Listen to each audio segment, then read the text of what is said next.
Hi, my loves. Welcome. This is going to be a reading for the sign of Sagittarius. I'm amazing Venus. Keep in mind it will not resonate with everyone, so take what resonates to your story and leave what doesn't. Don't force it so that you don't become confused. And if you are interested in a personal reading, send me a text message 971-354-9504. Okay. Oh, Sagittarius. There might be like a little bit of triggering going on. It does feel like it's it could be coming from everywhere, honestly. The star in reverse. There's just a lot of healing that's going on. And it's... usually when I see the star in reverse, it's the card that kind of tells me that you're having a hard time seeing, like, the light. Or seeing the positive of whatever this is. Tell me more. It's like there's... so, upright. It fell right on top. Judgment in reverse. And it flipped over.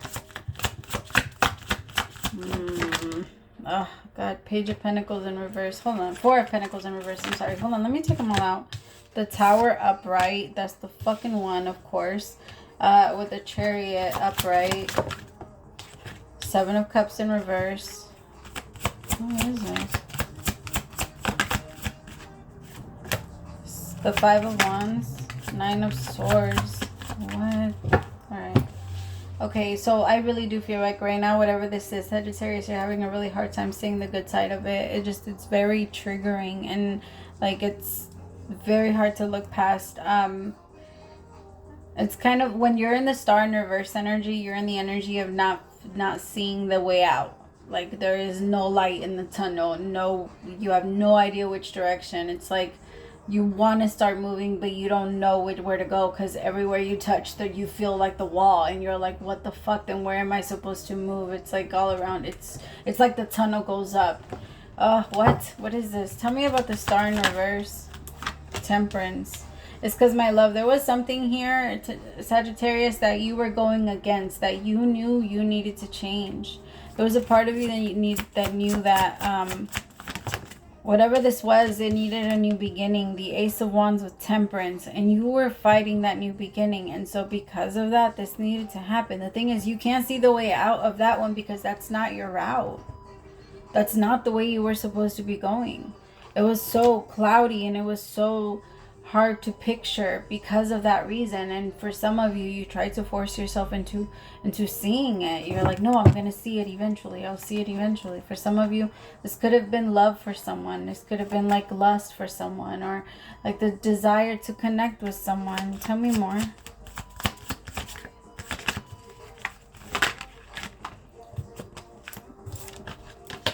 The Three of Cups.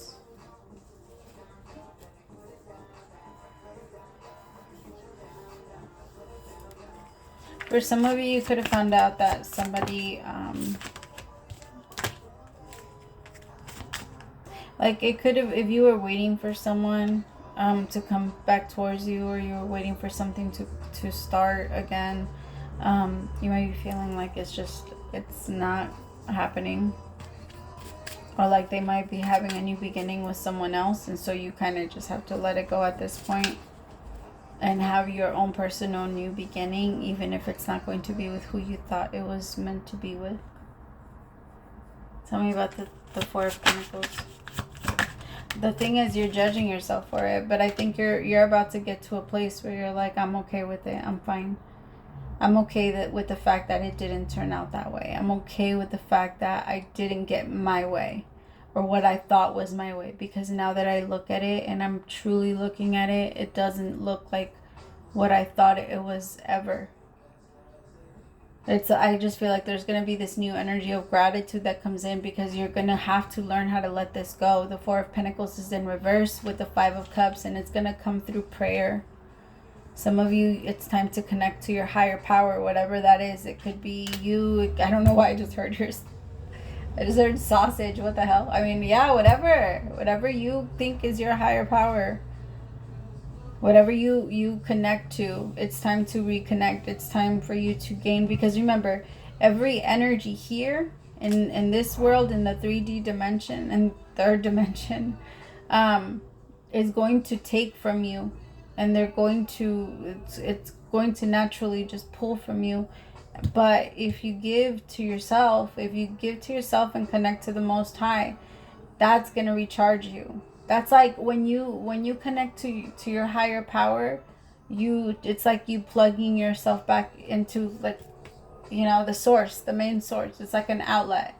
When you're getting energy, like, you can plug your charger into the phone all you want, but if that shit isn't connected to the source that's going to give it electricity to be able to charge it or to give it power, you're not charging up. You know what I mean? And so that's a lot of us, that's what we do. We like to carry around the charger and think that we're charging up and think that we're helping ourselves. And in reality, we're stuck. We're stuck because the only place that we can get that type of energy from and that type of love from and power from is from your higher power. Again, that could be you if you're an atheist. It could be your dog if you're just whatever you give purpose to in your life. Everybody has to have some sort of philosophy and some sort of something that they believe in. And it doesn't mean you need to fight for what you believe in. You don't have to. A lot of people, like nowadays especially, because I feel like there's a lot going on. And I get it. The energy that's going on in Aquarius, it's or that we have had like this shift in this new, like everybody wants to be that hero. Everybody wants to have that moment where they speak up for justice, which there's nothing wrong with that. If you have the power to make a difference, then you were the one assigned that position. You know what I mean? But I feel like some people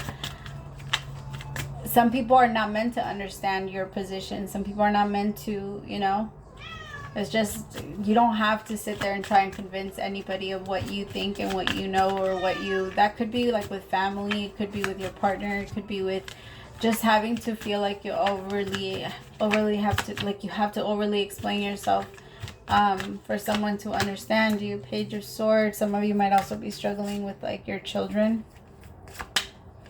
Could be an air sign, a Libra or a Gemini, Aquarius. But, I mean, the thing is, my loves, we have to believe prayer. If curses, like when you say something bad about someone, I'll give you an example. And even we as parents have to watch ourselves when it comes to things like this. Because if we say things like, you're so bad, or you don't listen, every time we say you don't listen, we're putting those energies on our children. Every time we say, you don't do this, we add that. We make it stronger.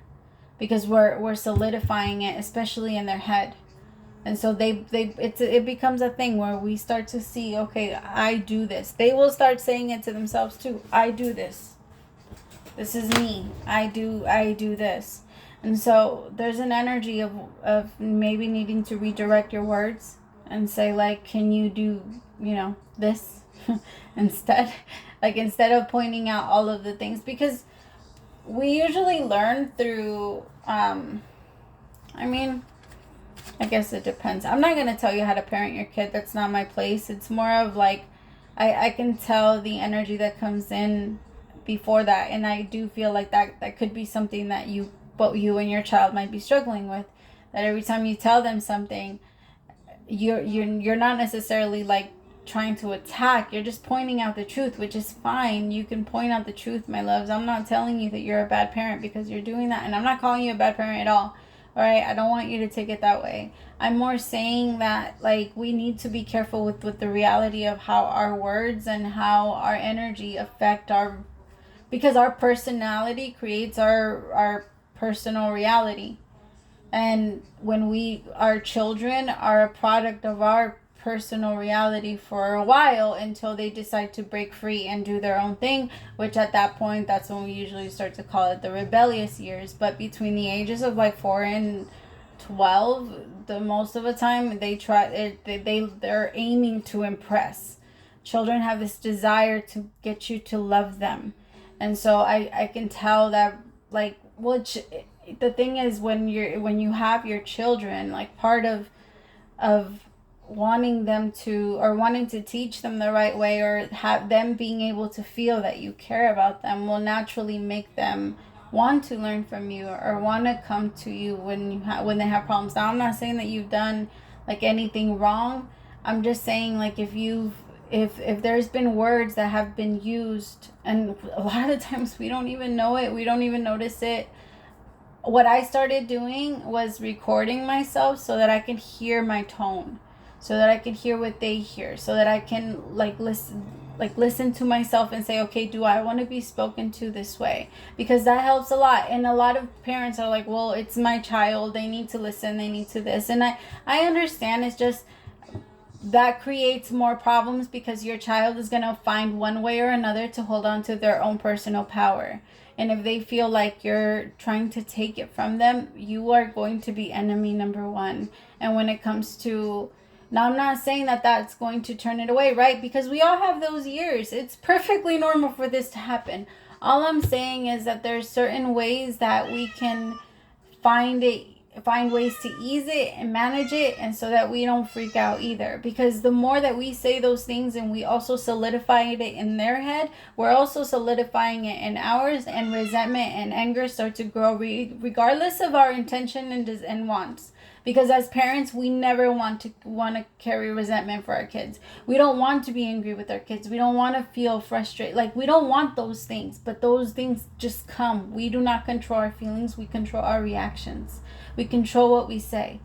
And in those moments when you can tell, like, oh, we are getting a little out of hand, the Tower with the Page of Swords, and as I'm saying that, my throat chakra is like burning, because I can tell that there's gonna be like a little bit of Five of Wands with the Seven of Cups in reverse. There's just gonna be a lot of things that end up coming up all of a sudden, that the universe is saying, hey, we can help with this, and just make sure you look in our direction and ask for help, because this is a big thing here is free will. And if you don't ask for help, and if you don't, again, go through your prayer and connect to your Most High, to your higher power, you won't know what to do. And when you don't know what to do, when you don't know where you're going, it's so easy to feel afraid. And after we start to feel afraid, we start manifesting out of our fear. It's like trying to bake and cook in the dark. It can't be done. You're going to burn the shit out of yourself.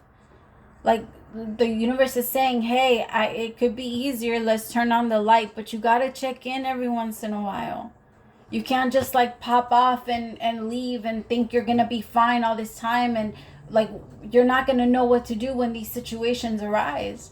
You're not going to be calm enough, and you're not going to be able to keep yourself calm enough and tamed enough to not respond in the way that you don't want to respond, because you're not going to have enough energy to control your own personal reaction.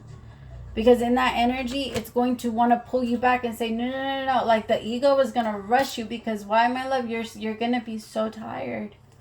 You're going to be exhausted. The ego is going to rush forward. This could also, this could have to do with like a relationship, or how you're handling a relationship. It doesn't necessarily have to be your child. This could also be like your partner, how you're talking to your partner, and maybe it's an energy of having to tame yourself so that you don't go from 0 to 100 and then tell them. Like, one word that you just shouldn't use in relationships is always. Don't tell your person that. Don't be like, you always do this, you always do that, you always do this, because again, you will solidify it in their head, and you will do it in yours too, and then resentment will grow whether you like it or not.